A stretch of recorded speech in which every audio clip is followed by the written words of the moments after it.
Hi, I'm back. We are going to finish off with the remaining of chapter 1.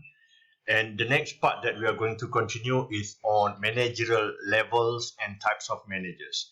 In all organizations, there are always different levels of managers.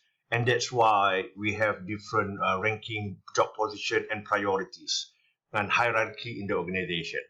The top one and the least one, and right on top of the pyramid too, that pyramid, we have the top level managers. And then the middle one, the top level managers, the example like the CEO, for example. And then the middle managers, we have all the departmental managers.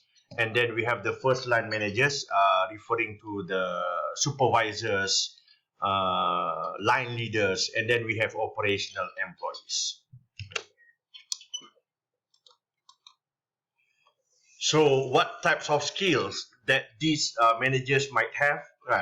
All managers, they need to have all these skills: the technical, the human skills, as well as conceptual skills.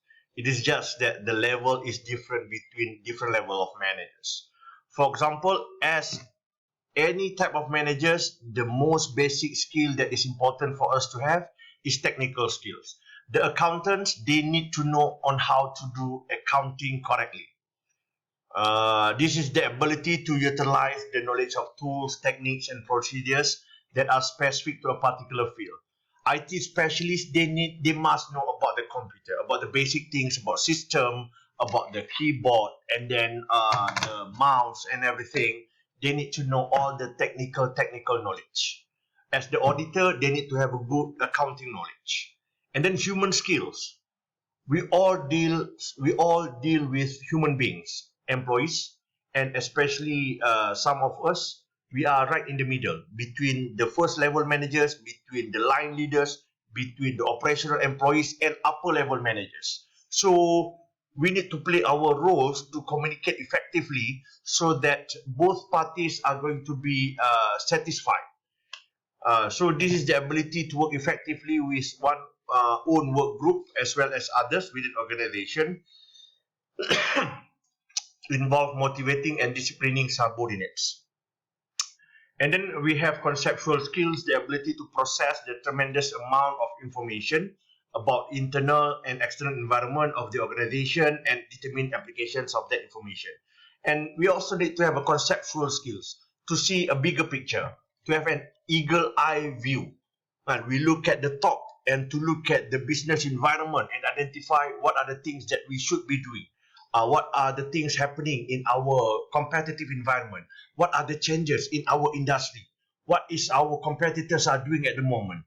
What are the things that our competitors are doing at this moment? So those are the conceptual skills.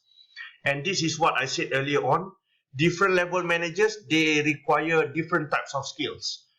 For example, first line manager and the supervisors, they need to have a lot of technical skill. Of course, as a line leader, as a supervisor, you need to know all the technical skills. When machine breaks down, and the first person that will be called upon to the scene is the first line manager. If you are the supervisor and you do not know how to fix the machine or how to deal with the issues, so it is going to have a problem. For the middle managers, if we look in the middle histogram, the histogram part, the most important skill for the middle managers are human. Because of why? Because you are right in the middle. Like I said earlier on, you need to deal with the top level and you also need to deal with the lower level. So with the top and with the lower level. So you need to have a lot of human skills. You need to have a wisdom in terms of your communication. You need to know on how to speak with the top level managers in order to get more budget, in order to get more money. And also you need to talk politely with your superior, with your subordinates, to inform them that we don't get that much. So it is not that easy for you to do. So that's why you need to have a good human skill. And finally, for the top level managers, and what they need to have actually, the conceptual one should be a little bit more, and because they are spending a lot more time in determining and deciding what needs to be done. They are the ones who will decide in terms of, we are going to introduce a new product, we are going to change our work process and everything. And so they need to have a conceptual skills, the eagle's eye view, and towards the internal and external environment, operating environment of the organization. And finally, before we end, these are some of the new challenges with regards to the management, advances in the use of information technology. Now look at how we are conducting our class. It's all online, and sometimes we might even see each other through Hangouts ataupun or Zoom. So that is the effect of information technology in our society, and then increasing globalization. And now borderless, the challenges is a little bit different. Recently, when I talked at the CIMB, when there is a posting, opening a post interview for a job position, there were candidates from all around the world who are applying for the job. And then increasing diversity, and because of that, the diversity of the people are increased, the diversity of the work environment is increased, and intellectual capital and property, we don't talk about trademark like 20-30 years ago. Yes, we talk about it, but not as much as what we have been talking about it now. And then we talk about sustainability and the issue of ethics.